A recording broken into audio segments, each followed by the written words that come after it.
വിളവെടുപ്പിൻ്റെ ആഘോഷവും ഒപ്പം ഒരു കടന്നുപോയ രാജപദവിയുടെ രാജഭരണത്തിൻ്റെ ഓർമ്മ പുതുക്കലുമായിട്ട് കടന്നു വരുന്നതാണ്.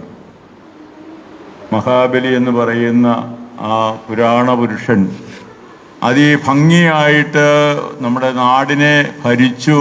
ആ നാടിൻ്റെ സവിശേഷതകളെല്ലാം റോജി എം ജോൺ നമ്മുടെ MLA എല്ലാവരുടെയും പേരിൽ സ്വാഗതം ചെയ്യാം.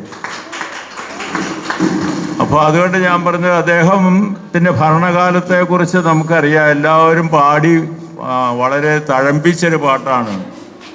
എന്താണ് ആ പാട്ടെന്ന് പറയുന്നത്?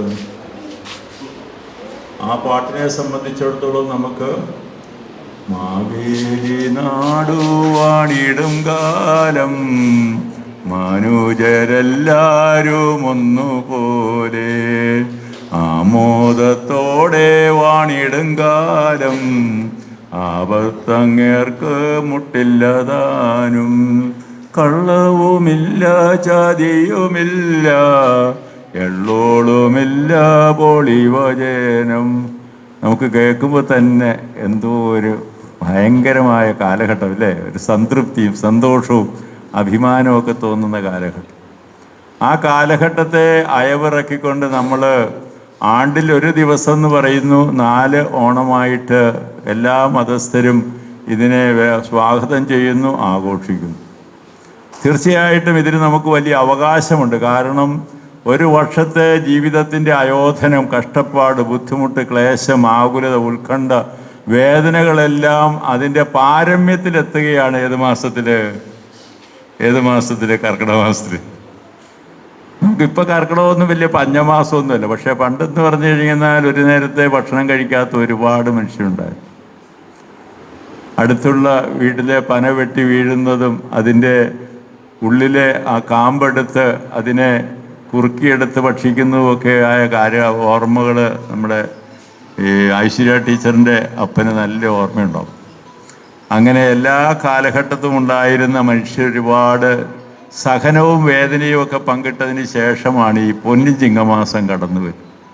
ആ പൊന്നും ചിങ്ങമാസം കടന്നു വരുമ്പോൾ മനുഷ്യനാകെ ഒന്ന് പ്രകൃതി മാറുന്നു, മനുഷ്യൻ മാറുന്നു, വേഷവിധാനത്തിന് മാറ്റം വരുന്നു, ജീവിതക്രമത്തിൽ മാറ്റം വരുന്നു, ഒരു ഭയങ്കര സാംസ്കാരിക വ്യതിയാനം തന്നെ സംഭവിക്കും.